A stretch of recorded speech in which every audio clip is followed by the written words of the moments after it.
everybody, it's Monster Zero and I'm back again with another review. Today we're going to be discussing the Wells Audio Dragon Level 3.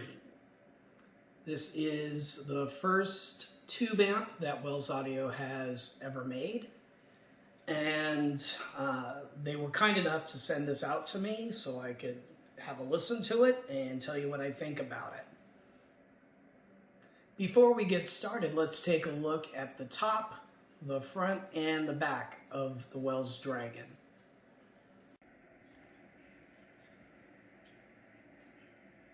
Alright, so on the top, you've got a switch that you can use for the 6DJ8 tubes or the 12BH7 tubes, which are 12 volt. And then up here, this is your ground mode. So if you're getting a little bit of, hum or noise, you can flip the teeth and improve the darkness of your background. And then, of course, there you got your tube. And then up here at the top, you've got your gain keys. So, for example, the far right ones you can see are flipped up. That's a plus 24 dB gain, so that would be your largest gain setting. You're going to want to use that for example, Susvara, Abyss 1266. In my case, I was using it for the AKG K240 sextet. And then you have the same thing over here on this side for the right side. So that is the top panel. Oh, I almost forgot. And your power button is on the top in a kind of an unusual spot. When I first got this, I was like, how the hell do you turn this thing on? But it's right there on the top. It's a lovely amp. Yeah, the front is pretty self-explanatory and basic. On the right, you've got your 1/4 inch input. On the left, you've got your balanced input. Even though this is not a balanced amp, if that's all you got for a connector, there you go. And then in the middle is the stepped attenuator. On the rear, you have your basic unbalanced RCA inputs. You have your balanced inputs, but then again, this is not a truly balanced amp. It's just there for the convenience of it. And then on the far right is your power cable. So that is the top, front, and back of the Dragon Level 3. Now this amp is a serious beast. It has the capability to put out up to 5 watts of power and up to 1 amp of current. So Jeff Wells explained to me that this amp was designed to drive any headphone or earbud on the planet, which is quite an impressive claim. But to make it even more impressive is even with the most sensitive IEMs on the market, you get virtually no noise whatsoever, which blows my mind. And of course, the gain keys on the top that I showed you earlier, those obviously you're going to have to switch those around. If you're switching from an Abyss 1266 to a pair of earbuds, you're obviously not going to want to keep the same gain setting. Now this amp can take either 6DJ8 tubes or 12BH7 tubes.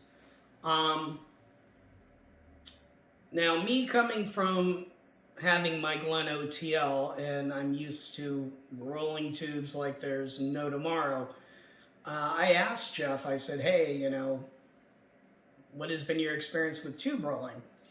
And surprisingly, even though he is a tube roller himself, he said that the best sound that he has heard with this amp are the tubes that come stock with it. So if you are a tube roller, this probably is not the amp for you because according to Jeff, there's virtually no point in rolling tubes. Now the level 3 is the top of the line. There's a level 2 and a level 1. The level 1 retails for $1,500. The level 2 is $2,500. And then this level 3 jumps all the way up to $5,500. I have not heard the other two, so my comments are going to be based entirely on the level 3. Currently, I do not have a planar headphone in my collection. I used to, and I sold them all off. So all of my listening was primarily done on the ZMF Atrium, which is the new headphone from ZMF, as well as a couple of my harder to drive dynamics like my AKG K340, which is 600 ohms and an 89 sensitivity, and then the AKG K240 sextet, which is also 600 ohms, and I believe that one is like a 91, 92 sensitivity. So both of those vintage headphones need a ton of power to sound good. And I will get into how they did with my headphone collection on the Dragon 3. So how does this amp sound? First of all, it is incredibly quiet in the background. You've got a very deep, dark background to start your music off with, which if you've ever had a noisy amp, you know how irritating that can be. This thing is virtually dead quiet. It has a clear, clean, crisp, distinct sound signature. I didn't feel that any frequency was emphasized. I didn't think it was too warm or too bright or too sterile. It was just neutral. That being said, the sub bass on this amp was very, very nice. On the Atrium, it just growls, just the rumble from your lower frequencies. The mid bass is not accentuated on this amp, but it hits very, very hard.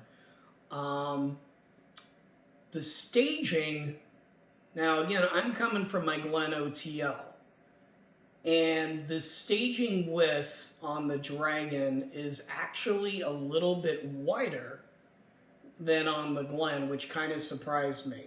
I mean, it comes out stupid wide. In fact, it even gave the K240 sextets somewhat of a soundstage, which I've never heard before on another amp. The sextets have a very intimate, in-your-face sound, and there's virtually no out-of-head experience whatsoever, but this amp actually gave it some. It came out a little bit. I was kind of surprised. I didn't think the sextets had a stage in it.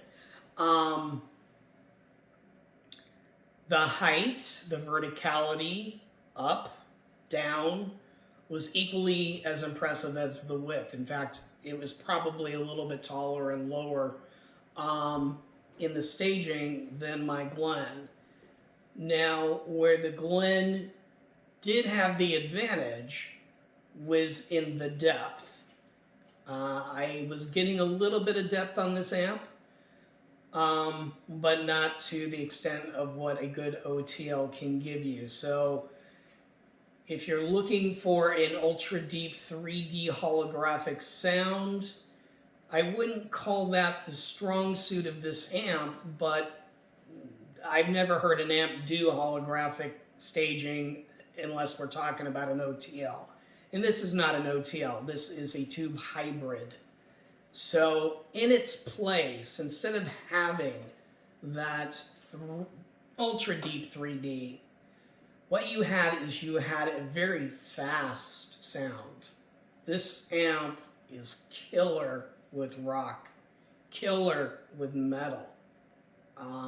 In my Atrium review, I mentioned that I didn't really like the Atrium for metal on my OTL. It was too holographic. There wasn't enough immediacy, attack, or bite to it. This amp, totally different story. This thing is a beast. You plug a headphone into this amp, and the Dragon imposes its will. And it's fast, it's immediate, it's dynamic, it's impactful. Now, where the tubes come into the sound is in the mid-range. And before I get into what the tubes do to the sound, let me also mention real quick that it's been my experience, and I've had this for about a month now, that this amp, it takes a little while for it to really hit its stride. I would say a good almost hour to an hour and a half before you really start feeling the liquidity in the mids. You can certainly listen to it before. You don't have to plug it in, turn it on, and wait 90 minutes. You can listen to it. It sounds very good, but that liquidity in the mids that tubes are known to impart onto a headphone, it takes a little while for that to kick in, but when it does, it's beautiful. It combines the liquidity of the mids of a tube amp with the speed and immediacy of a solid state amp, and it is quite the combination. It's like, damn, this sounds good, you know. And there would be times where, again, depending upon genres, I would prefer this amp for my Atrium, and I definitely preferred this amp for my sextets. For whatever reason, the sextets, to my ears, do not sound good out of an OTL. I prefer solid state. This amp was the best pairing I heard with the sextets because it still brought the immediacy. It still brought the impact, the mid-bass impact that the sextets have. And those mids on the sextet, they're friggin' phenomenal. These tubes added just enough liquidity to keep the attack there. I mean, it is a fantastic pairing. Now, of course, most people aren't going to spend $5,500 to drive a $150 vintage pair of headphones. But if you happen to have a pair of sextets along with other headphones, this is a killer amp for those headphones. Absolutely brilliant.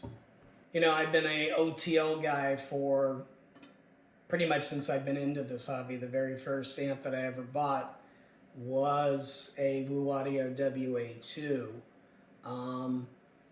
And for solid state, I've always used vintage receivers. I mean, they make great, excellent headphone amps. But I have found with a lot of the vintage receivers, you get the dynamics, you get the bass, you get the musicality, but you really don't get the staging that you can get out of an OTL. Well, this amp takes that notion and turns it on its head. The staging, at least in the height and the width, is probably the best I've ever heard. So because I've been an OTL guy this whole time, I've kind of avoided having a planar headphone in my collection. At one time I did have an old HE6, I had an HE500, and I had an LCD2 pre-phaser way back when, many years ago. But those have all long been sold off, and I've kind of avoided them, planar headphones, simply because I don't have an amp to drive them to their fullest potential, and OTL just is not a good mix. I suspect somewhere down the line that I will be adding a planar magnetic headphone to my collection. And this amp, the Wells Audio Dragon Level 3, will definitely be at the very top of a very short list of amps that I'm going to consider. It is a phenomenal sounding amplifier, coupled with the fact that you can run any headphone, from the easiest 32 ohm, 102 sensitivity headphones, all the way up to your HE6, to your Susvaras, till your Abyss 1266s and everything in between, and it doesn't struggle. It doesn't struggle. I mean, one of my friends had the level 2, and he called its pairing with the HE1000 the best he's ever heard. So it's not just driving them, it's making them sound fantastic. So if you are one of these people that has a huge selection, you know, some easy to drive dynamics, some high ohm dynamics, you got some planars, you might even have some earbuds or some IEMs in your collection. I can't stand it, but that's just me. This amp can do it all. And not too many amplifiers in the world can say that. Most amps can't drive the Susvara. Most amps are too powerful for IEMs. This one does it all. So instead of having 5, 6, 7 amps for all of your different headphones, I suggest you check out the Wells Audio Dragon level 1, 2, or 3 and give it a shot. This is a fantastic sounding amp. This has been Monster Zero, and I'll see you guys again next time.